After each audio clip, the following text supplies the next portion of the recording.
Dans cette parabole de la fin du chapitre 25 de Matthieu, Jésus lit le sort final des gens à leur attitude envers leur prochain. Il peut se permettre de parler ainsi car c'est son attitude habituelle. Il prenait soin de tous de manière naturelle et authentique. Il y a aussi quelque chose de remarquable chez Jésus.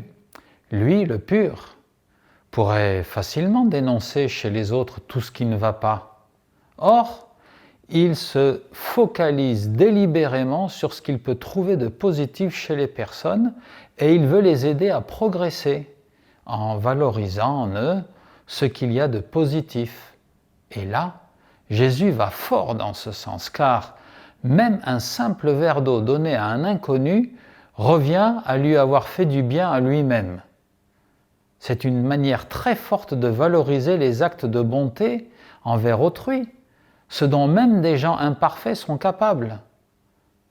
Ceci est à réfléchir dans notre période où aider un étranger en difficulté devient suspect. Mais Jésus dépasse les discours habituels. Ceux à qui il dit « Vous êtes avec moi car vous avez fait ceci ou cela » sont étonnés. « Ah bon, on a fait ça ?»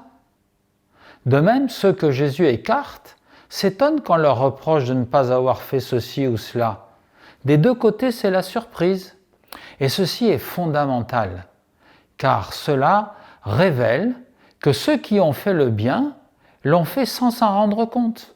Ils ont agi naturellement, ce n'était pas calculé. Par contre, les autres sont surpris, car eux, au contraire, étaient bien conscients de tous leurs efforts pour Dieu.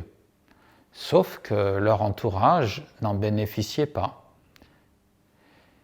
Comment nous situons-nous par rapport à cet exemple et à ces enseignements de Jésus ? Je vous laisse réfléchir à cela.